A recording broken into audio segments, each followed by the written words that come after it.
America ने पाकिस्तान को फंसा दिया है। ईरान से डील करके पाकिस्तान ने बहुत बड़ी मुसीबत मोल ली है। अमेरिका ने इशारों में पाकिस्तान से पूछा है कि क्यों ना पाकिस्तान पर प्रतिबंध लगा दिए जाएं।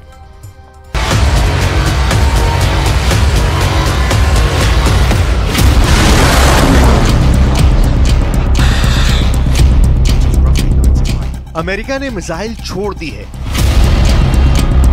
ये बैलिस्टिक नहीं, पाकिस्तान पर आर्थिक पाबंदी वाली मिसाइल है जो लॉन्च हो चुकी है।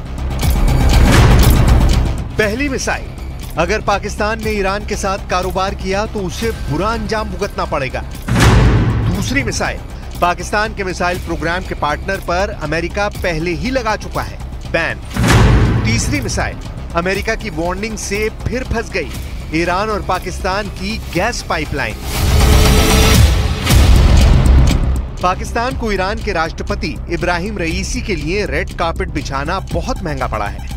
इजराइल पर 300 से ज्यादा मिसाइल और ड्रोन से हमला करने के बाद जब रईसी अपने पहले विदेश दौरे पर पाकिस्तान पहुंचे तो सबसे पहले अमेरिका के ही कान खड़े हुए। और उसके बाद जिन तस्वीरों ने पाकिस्तान की मुश्किल बढ़ाई वो ये है। पहली तस्वीर, दूसरी तस्वीर और ये तीसरी तस्वीर। इन तीनों तस्वीरों को पाकिस्तान ने बेचने की बहुत कोशिश की है, लेकिन जब से ये तस्वीरें व्हाइट हाउस पहुंची, बाइडेन का जैसे खून खौल गया। बाइडेन समेत अमेरिका की पूरी लीडरशिप का गुस्सा फूटा।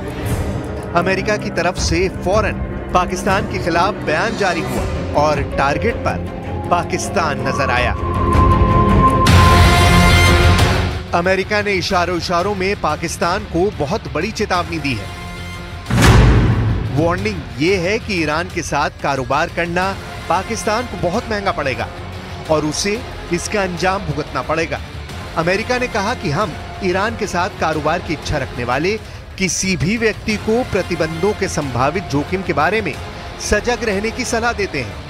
पाकिस्तान सरकार को अपनी विदेश नीति के बारे में बेहतर पता होगा। इस वक्त दुनिया दो कैंप में बटी हुई नजर आ रही है। एक कैंप अमेरिका और इजराइल का है और दूसरा कैंप रूस, चीन और ईरान का है।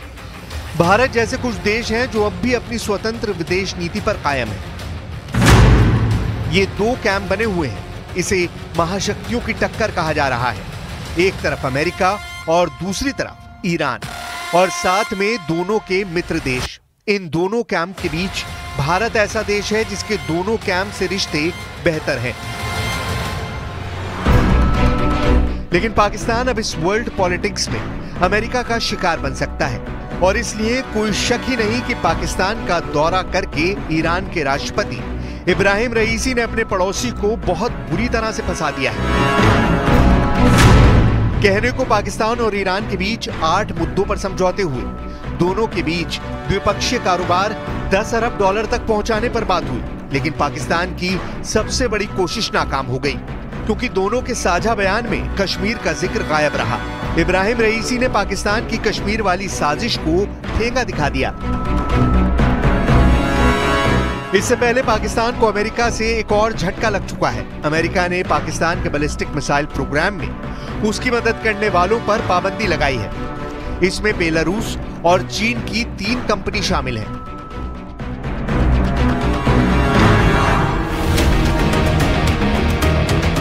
दरअसल पाकिस्तान को जो अमेरिका की मार पड़ रही है उसमें सबसे बड़ी भूमिका 2 देशों की है, यानी अमेरिका के 2 बहुत ही कट्टर दुश्मन।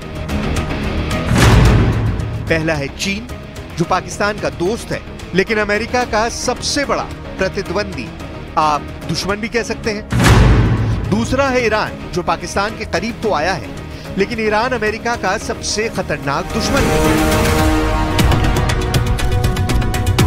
ईरान पर अमेरिका की तीखी नजर है और जब पश्चिम एशिया में हालात बहुत तेजी से बदल रहे हैं, अमेरिका को अपने अड्डों पर खतरा मंडराता नजर आ रहा है, तब वो ईरान के हर नए रिश्ते को बारीकी से देख रहे हैं। तेल अवीव और तेहरान के मौजूदा झगड़े में इस वक्त ईरान को बाजी पलटने वाला देश कहा जा रहा है।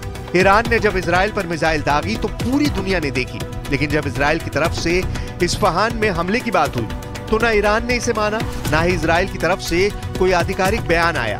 अब ईरान के राष्ट्रपति ने पाकिस्तान और श्रीलंका का दौरा करके बताने की कोशिश की है कि ईरान को अलग थलग करना आसान नहीं है। भारत में ईरान के राजदूत ने कहा कि 2024 में इब्राहिम रईसी भारत का भी दौरा जरूर करेंगे और यहीं पर भारत ईरान संबंधों को लेकर अमेरिका के प्रतिबंधों और नई दिल्ली की कूटनीति का सबसे बड़ा इम्तिहान होगा।